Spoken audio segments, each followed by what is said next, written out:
Khulna today সঙ্গে রয়েছি, দেখছেন খুলনা টুডে সঙ্গে রয়েছে আমি মোহাম্মদ জাহিদুল ইসলাম। এই মুহূর্তে আমরা রয়েছি খুলনা পুলিশ হেডকোয়ার্টার্সের সামনে। আপনারা জানেন গতকালকে ইস্টার্ন গেট এলাকায়, খুলনার ইস্টার্ন গেট এলাকায় এসআই সুকান্ত, যিনি বৈষম্য বিরোধী ছাত্র আন্দোলনের সময় শিক্ষার্থীদের উপর নিপীড়ন নির্যাতন করার কারণে কিন্তু তাকে স্থানীয় জনগণ আইন শৃঙ্খলা বাহিনীর হাতে সোপর্দ করে। অদৃশ্য কারণে গতকাল রাতেই তাকে ছেড়ে দেওয়া হয়, যে কারণে আমরা আজকে দুপুর থেকে খুলনা রূপসা সড়কের উপরে খুলনা মেট্রোপলিটন পুলিশ হেডকোয়ার্টার্সের সামনে তালা ঝুলিয়ে শিক্ষার্থীরা আন্দোলন করছে। সেই আন্দোলন থেকে সরাসরি রয়েছি আমরা আপনাদের সঙ্গে, জানতে চাবো শিক্ষার্থীদের কাছে তার বিস্তারিত। আসসালামু আলাইকুম, আমি মোহাম্মদ ফয়সাল বাপ্পি। আমি বিএল কলেজে ডিগ্রিতে পড়াশোনা অধ্যয়নরত আছি।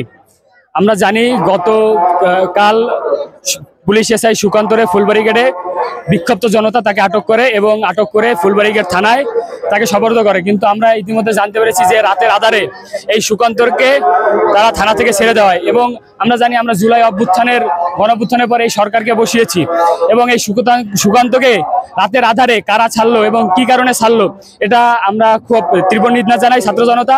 এবং এই সুকান্তর আমরা ফাঁসি চাই, এবং এই ছাড়ার পিছনে আমরা মনে করি খুলনা মেট্রোপলিটন পুলিশ কমিশনারের দায়বদ্ধ আছে। আমরা তার অবিলম্বে তার পদত্যাগ চাই, কারণ আমরা জুলাইকে মনে ধারণ করে আমরা আজকে একটি সরকার বসিয়েছি, এবং ছাত্র জনতা সকল সময় রাজপথে ছিল এবং আছে। এবং এই পুলিশ কমিশনার পদত্যাগ না করা পর্যন্ত আমরা ছাত্র জনতা রাজপথে আসি এবং থাকবো। শুনছিলেন এক শিক্ষার্থীর কথা, তো আমরা আরো কয়েকজনের কাছে জানতে চাবো আসলে শেষ পর্যন্ত তারা এই আন্দোলন চালিয়ে যাবেন কিনা, যতক্ষণ না পর্যন্ত এসআই সুকান্তকে গ্রেপ্তার এবং মেট্রোপলিটন পুলিশ কমিশনারের অপসারণ নয় ততক্ষণ পর্যন্ত তারা আন্দোলন চালিয়ে যাবেন কিনা জানতে চাবো।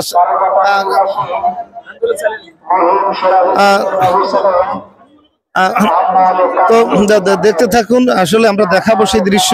আমরা এই মুহূর্তে রয়েছি খুলনার রূপসা সড়কে, যেখান থেকে সরাসরি দেখছেন খুলনা টুডে। এসআই সুকান্তকে কেন যে তারা ছেড়ে দিল সেটি এখন এই শিক্ষার্থীর আন্দোলন চালিয়ে যাচ্ছে। তারা কিন্তু আজকে দুপুর থেকে খুলনার রূপসা মহাসড়কে মেট্রোপলিটন পুলিশ কমিশনার হেডকোয়ার্টার্সের চারিদিকে তারা কিন্তু বিক্ষোভ করছে, রাস্তায় টায়ার জ্বালিয়ে। আপনারা দেখতে পাচ্ছেন সেই দৃশ্য, অবশ্য আমরা দেখানোর চেষ্টা করব। এই মুহূর্তে দেখছেন শিক্ষার্থীরা কিন্তু তাদের স্লোগানে মুখরিত।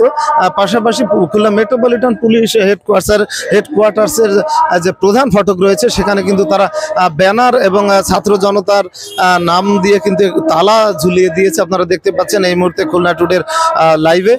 তো 24 জুলাই গণঅভ্যুত্থান বিরোধী কুখ্যাত এসআই সুকান্তকে গ্রেপ্তার করে ছেড়ে দেওয়ার প্রতিবাদে এক দফা দাবি নিয়ে এই মুহূর্তে খুলনার পুলিশ কমিশনারের যে প্রধান ফটক রয়েছে সেখানে কিন্তু তালা দেওয়া রয়েছে। তো আপনাদের সেই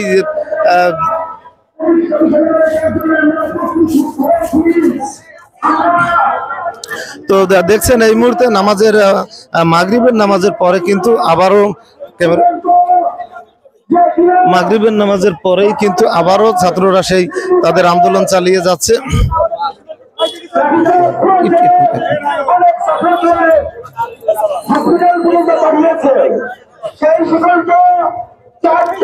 তো দেখতে পাচ্ছেন ছাত্ররা কিন্তু এই মুহূর্তে মাগরিবের নামাজের পরেই আবার তারা কিন্তু সেই তাদের যে স্লোগানে মুখরিত হয়ে তারা কিন্তু আবার জড়ো হচ্ছে।